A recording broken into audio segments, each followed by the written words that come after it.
वो पढ़ेंगे फारूक सियार, मुग़ल शासक जिसने 1713 में सत्ता संभाली और उसका शासनकाल 1713 से 1720 तक रहा। तो अजीमुशान का जो पुत्र फारूक सियार, इसने जहांगीर शाह को पराजित किया।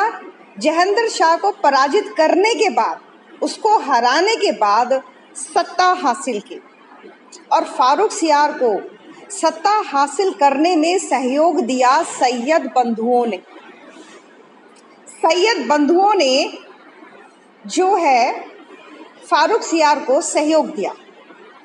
अब आप कहोगे कि ये जो शासनकाल है फारूक सियार का, ये सैयद बंधु युग के नाम से भी जाना जाता है। तो सबसे पहले ये बताना चाहूँगी कि सैयद बंधु एक्चुअली में थे कौन। तो सैयद बंधु यानी दो, एक अब्दुल्ला खान और दूसरा था हुसैन अली। ये अपने आप को मेसोपोटामिया के बसैत वंश से संबद्ध बताते हैं। तो इनके पूर्वज जो थे वो भारत आए और भारत में सहारनपुर के किसी जिले, गांव बरहा करके है, उसमें बस गए। तो चूंकि ये बरहा में गांव में आकर बस गए थे, इसीलिए इन सैयद बंधुओं को बरहा के सैयद भी कहा जाता है। क्लियर हो गया? तो ऐसा नहीं है कि ये एकदम से अचानक से फारूक सियार के समय में जो है उत्पन्न हो गए, मगर ये पहले से ही औरंगजेब के समय में भी इन्होंने अपने बहादुरी और जो है अपनी दृढ़ता और सैनिक प्रतिभा का परिचय दिया था। जब औरंगजेब के समय में मराठाओं के साथ युद्ध हुआ था, तो उसमें इन्होंने सहभागिता करके अपनी जो है सैनिक प्रतिभा का परिचय दिया। इसके बाद 1710 में जब सिख ने विद्रोह किया, तब भी इन्होंने अपनी बहादुरी का परिचय दिया था। तो इस तरीके से ये जो है इनकी एक पहचान बनी, ठीक है। और आगे चलकर फिर इन्होंने इनको अजीमुशान ने इलाहाबाद का नायब सूबेदार भी बनाया। क्लियर हो गया? तो फारूक सियार ने सैयद बंधुओं को इम्पोर्टेंट सूबेदारी दी, यानी अब्दुल्ला खान को मुल्तान का सूबेदार बनाया और हुसैन अली को बिहार का। अच्छा, अब आप कहेंगे कि जहांगीर शाह के समय में जो जुल्फ़िकार खान इतना इम्पोर्टेंट व्यक्ति था, वजीर का, उसका हर्ष क्या हुआ? इसको जुल्फ़िकार को पकड़कर फांसी दे दी गई और असद को उसका मनसब जो है वो छीन लिया गया। तो इस तरीके से जो ये इम्पोर्टेंट उस समय के ये वजीर थे, इनको समाप्त कर दिया गया, ठीक है। और फारूक सियार के समय में एक नया गुट उभर कर आया और उस गुट का नेता था चिनकुलिच खां। ये शक्तिशाली गुट था और इसका नेता था चिनकुलिच खां। फारूक सियार ने इसे 7000 का मनसब दिया, ठीक है, और साथ ही साथ उसे निज़ाम उल मुल्क का खिताब दिया और दक्षिण की सूबेदारी भी दी गई।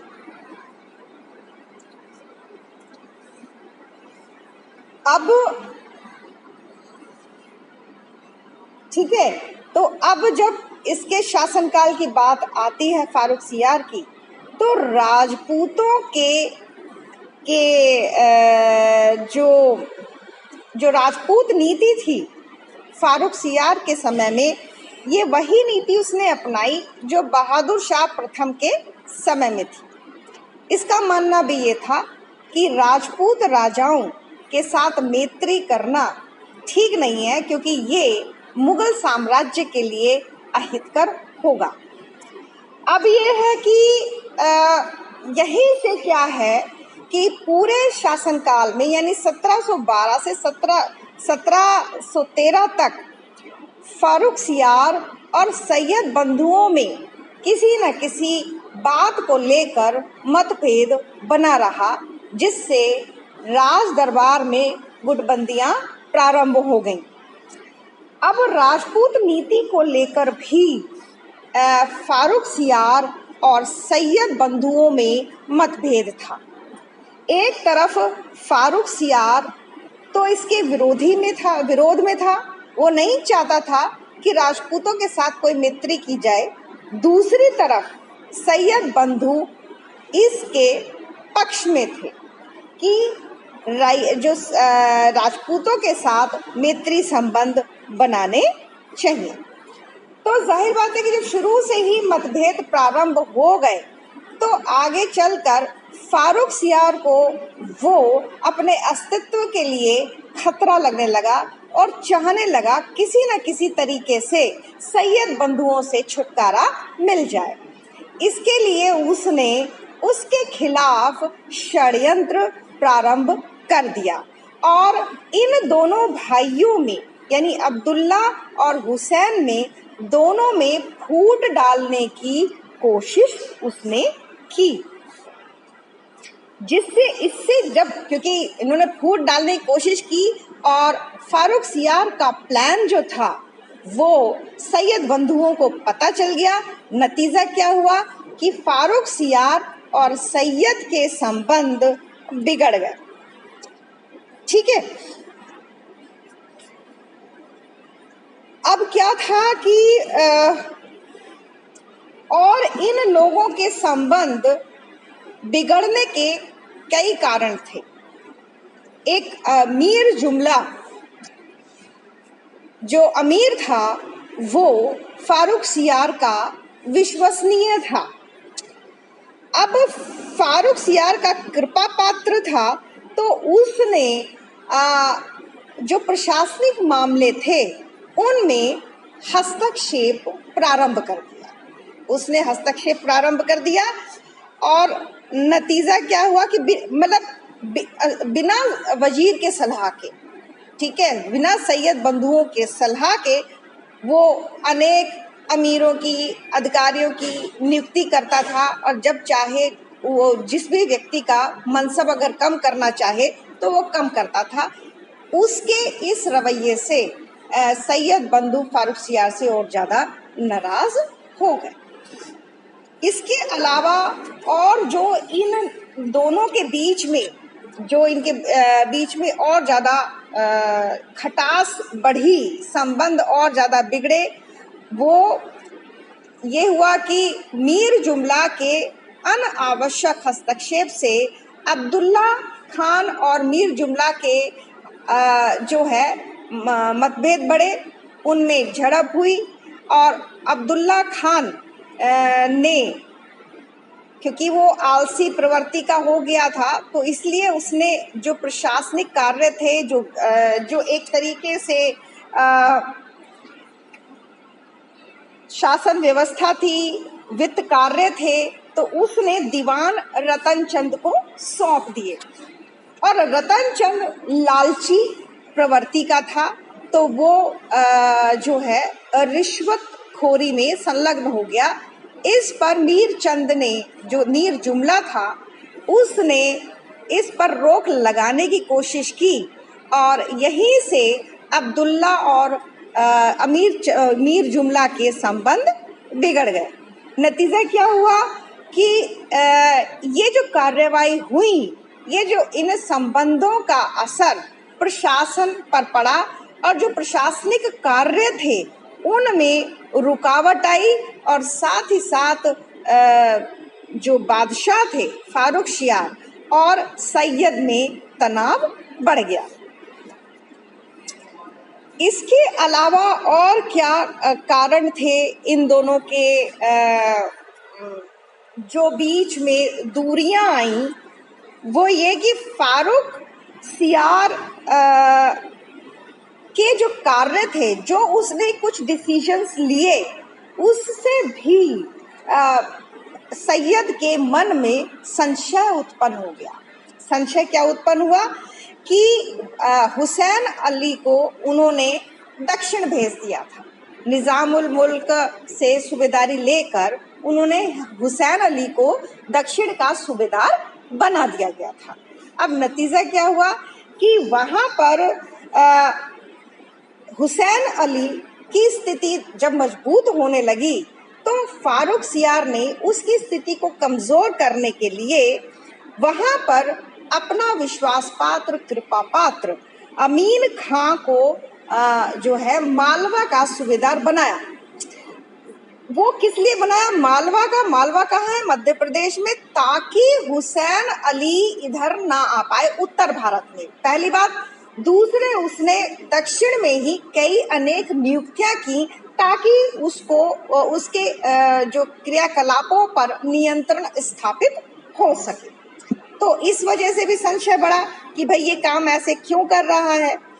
इसके बाद उसने क्या किया, फारूक सियार ने जो पुराने अमीर थे, जैसे निज़ामुल मुल्क है, ठीक है, और सर बुलंद खान है, इन लोगों को उसने संगठित, और जो राजपूत राजा थे जो उसके विश्वसनीय थे, जैसे जयसिंह वगैरह, इन लोगों को उसने संगठित कर सैयद पर नियंत्रण स्थापित करने का प्रयास किया, अंकुश करने की उसने कोशिश की।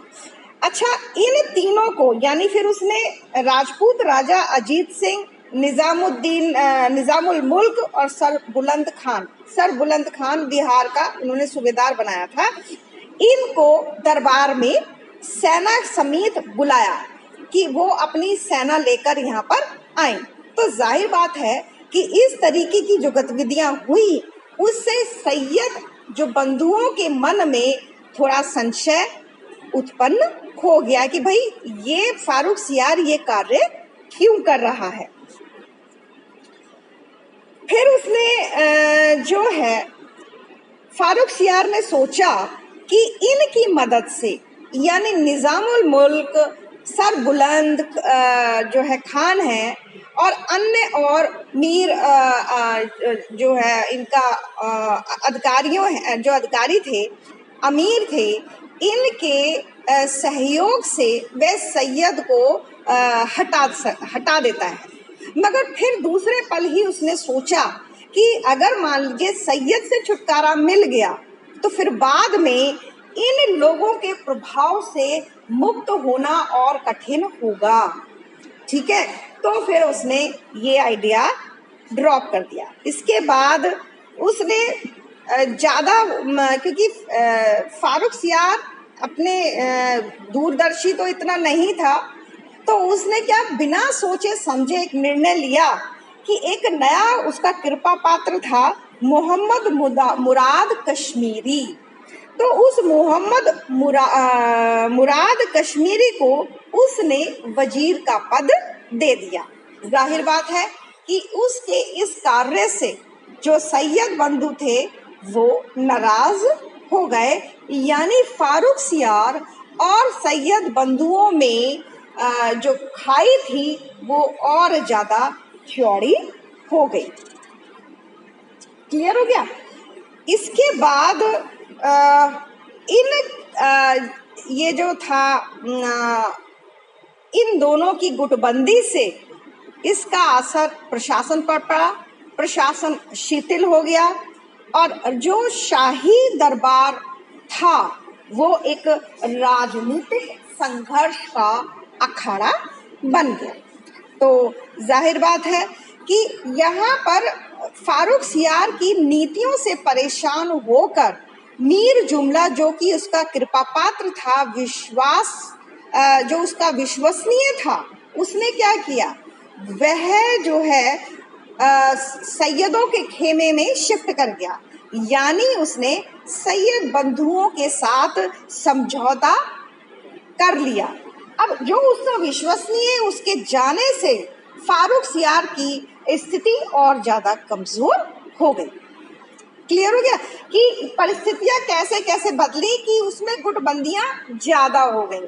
ठीक है, प्रशासनिक स्थिरता बढ़ गई और इसकी वजह से क्या है, नतीजा क्या हुआ कि और ज्यादा जो है पेचीदगी प्रशासन में आने लगी।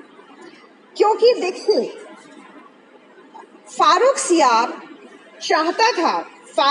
चाहता था कि जो है वो सत्ता संपूर्ण अधिकार उसके हाथ में ही रहे, मगर दूसरी तरफ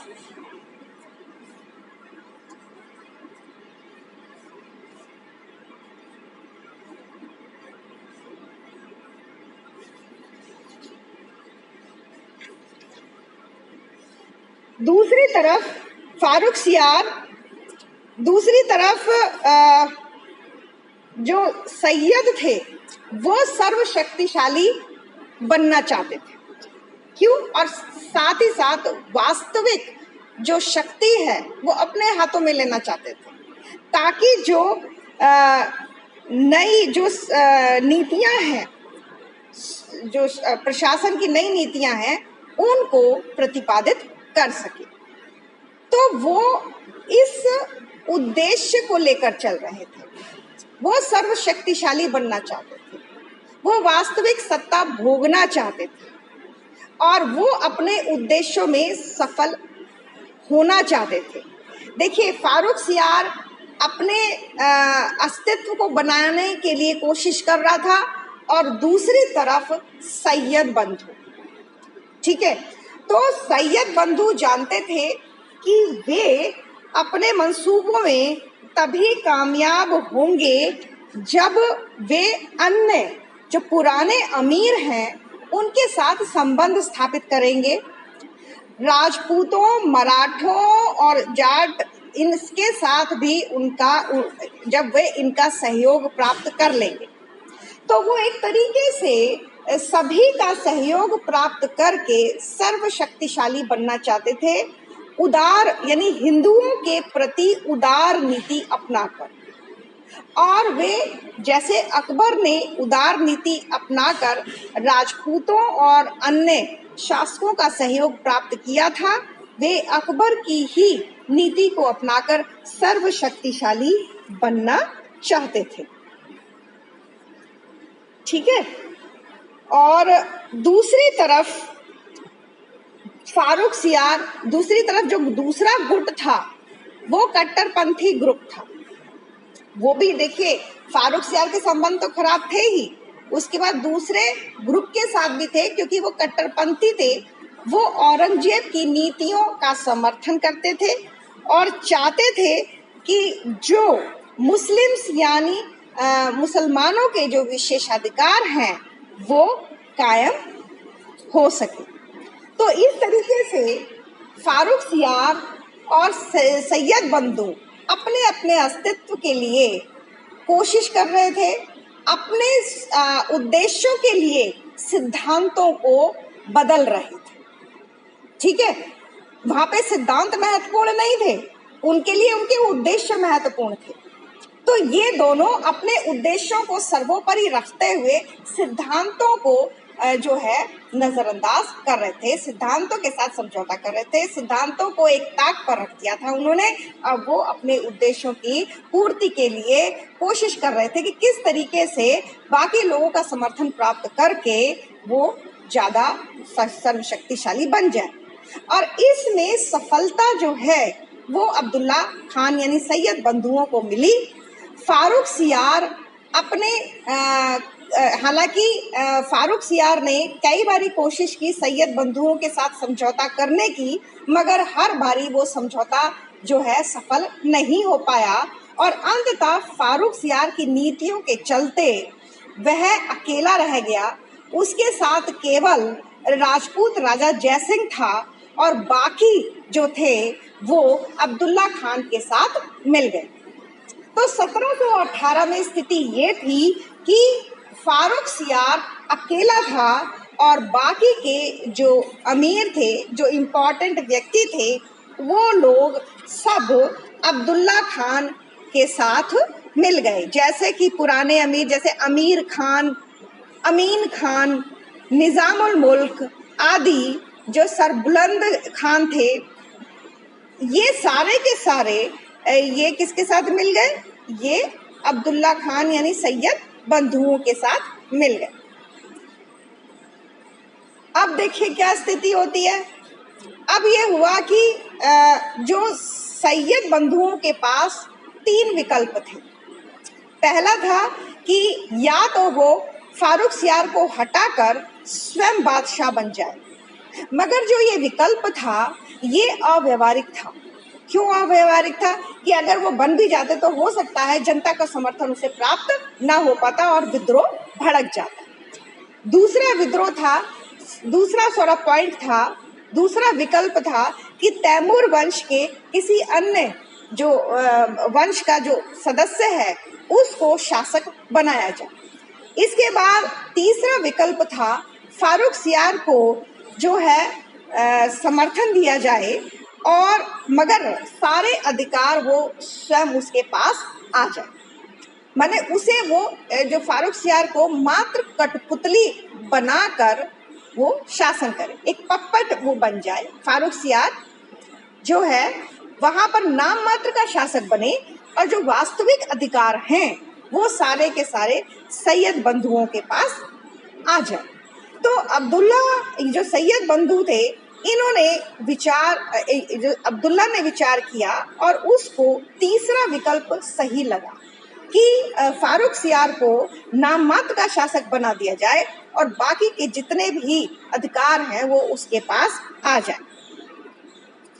तो वो वैध शासक को हटाए बिना ही संपूर्ण शासनात्मक अधिकार अपने हाथ में लेना चाहता था। अब जाहिर बात है कि ये दो थे, अब्दुल्ला खान और हुसैन अली, दोनों में फारूक सियार के विषय पर मतभेद उत्पन्न हो गए। एक तरफ अब्दुल्ला फारूक सियार को गद्दी पर बनाए रखने के पक्ष में था, दूसरी तरफ हुसैन अली उसको हटाने के पक्ष में था। वो चाहता था कि इसको वहां से हटा दिया जाए या उसको मार दिया जाए। इसके बाद कई बारी अब्दुल्ला खान ने समझौता करने की कोशिश की, मगर वो सफल नहीं हुए। फारूक सियार ने उसकी कुछ शर्तों को मानने से मना कर दिया। नतीजा क्या हुआ कि 29 अप्रैल 1719 को फारूक सियार की हत्या कर दी गई।